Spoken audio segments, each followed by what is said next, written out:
Salut à tous, comment allez-vous? On se retrouve pour une nouvelle vidéo, cette fois-ci le 5e épisode du débutant de pêche. Effectivement, je voulais vous faire un spécial comment s'améliorer au niveau des lancers, mais je me suis dit je vais faire ça plus tard parce que c'est pas le bon sujet du moment. Et le bon sujet du moment, c'est quoi? C'est comment pêcher pendant la canicule. Allez, je vous explique tout de suite. Effectivement, il n'est pas facile de pêcher pendant les fortes chaleurs. Moi et toi, on galère, ça c'est sûr. Et je reçois beaucoup de messages d'abonnés qui ne peuvent pas, n'arrivent pas à prendre du poisson.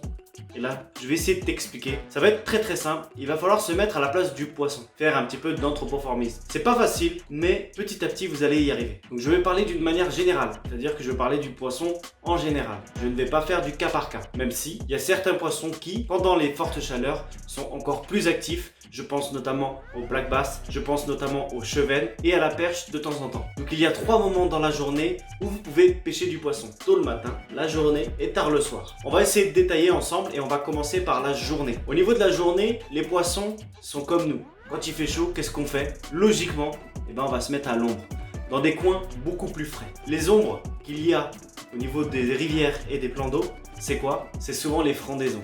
Qu'est-ce qu'on appelle les frondaisons?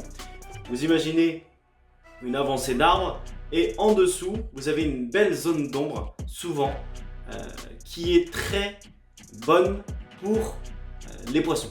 C'est-à-dire qu'ils vont s'y caler pendant les fortes chaleurs. Ne croyez pas qu'ils ne sont pas actifs. Certains sont très actifs, notamment les silures. Vous avez déjà vu tous les vidéos de Track Shadow, de Julien et de Kestar. Vous pouvez les trouver dessous, mais pas que les silures, il y a aussi les brochets, les chevennes s'y calent souvent, les perches et même les sandres. Donc s'il y a une zone vraiment à prospecter, ce sont les zones d'ombre. Il n'y a pas que les frondaisons, il y a aussi les ombres dues à un pont par exemple.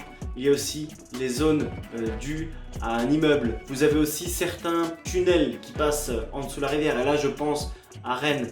Quand j'ai été là-bas, vous savez très bien que cette zone-là était très poissonneuse. Donc à ne pas négliger ces zones d'ombre. La journée, c'est très important.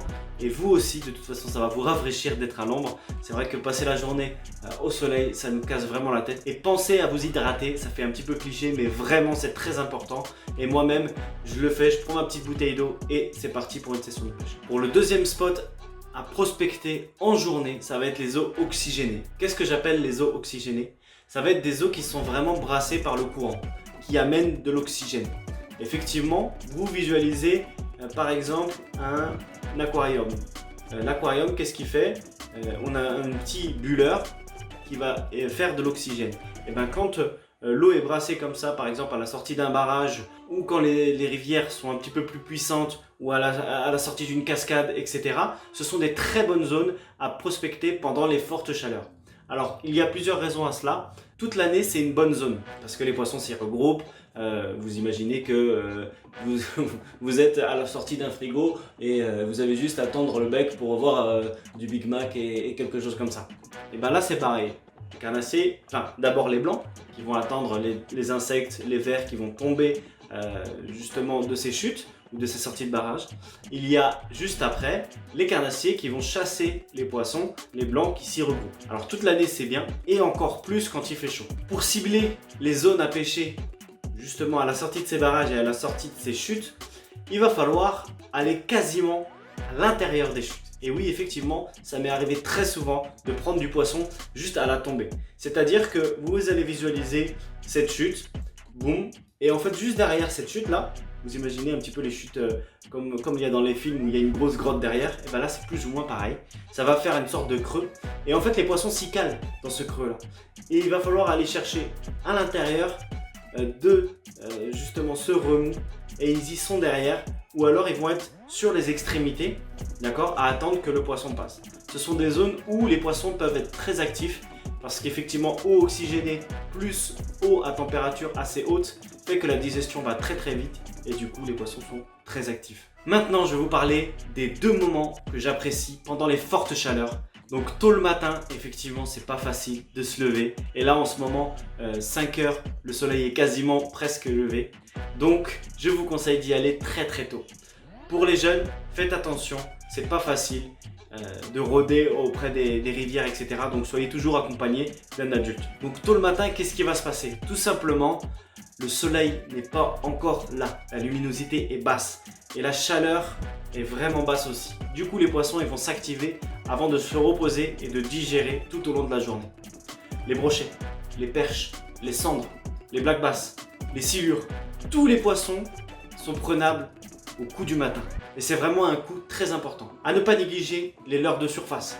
Effectivement, ça marche vraiment bien. Les poppers, les stick bait. Ne pas négliger aussi les spinner bait. Ça marche très très bien. Et les shads aussi vont marcher pendant ces moments qui sont primordiaux. Et vous allez constater que de 5h à 10h, vous allez prendre du poisson. Et une fois dépassé 10h, quand le soleil commence à être bien haut, et ça va être vraiment flagrant. Et c'est pour ça que le fait de se lever tôt, ça va raccourcir vos sessions de pêche. C'est madame qui va être contente. Et du coup, vous allez pouvoir diminuer le temps de pêche et optimiser votre temps. Et de pêcher à des moments où le poisson est actif. Le coup du soir, ça c'est un moment extra. Et au leurre de surface à ne pas négliger, surtout au leurre de surface. Effectivement, toute la journée, l'eau s'est bien réchauffée. Et les poissons ont eu le temps de digérer, posés derrière, justement à l'ombre, ou alors dans un endroit oxygéné, etc. Et là, le soir, ils sortent de leur tanière tel un loup-garou pour aller chasser leur proie et se nourrir. Effectivement, c'est un moment très très intéressant. Alors le meilleur moment, c'est 1 heure après que le soleil se soit couché. C'est-à-dire que, enfin couché, je m'entends bien. Vous savez très bien que à partir d'un certain moment, le soleil, on ne le voit plus. Il fait encore jour. D'accord? Mais le soleil, on ne le voit plus. Il va se cacher derrière, par exemple, des montagnes, pour ceux qui ont des montagnes, derrière des arbres, pour ceux qui ont des arbres, etc., etc.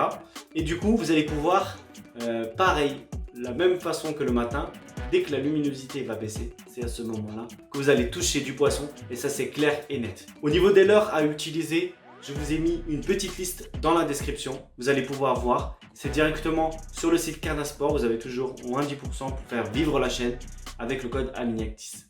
J'espère que vous avez apprécié cette petite vidéo qui correspond vraiment au moment et qui va vous permettre, j'espère, de prendre du poisson. Et surtout, ne négligez pas vos prises. Quand vous prenez des photos, quand il fait très chaud, remettez-les directement à l'eau. Et si vous n'avez pas l'opportunité de les sortir de l'eau, ne les sortez pas de l'eau. Pourquoi ? Tout simplement parce que quand il fait chaud, le mucus a tendance à sécher très très vite et le poisson se dessèche et il peut mourir. Et c'est pas le but du no-kill ou de la pêche raisonnée. Merci à vous d'avoir regardé. N'hésitez pas à mettre un gros pouce bleu si vous avez apprécié cette vidéo, ça me fait très plaisir et ça me motive pour faire d'autres vidéos pour vous. Merci d'avoir regardé, on se retrouve très bientôt. Bye bye.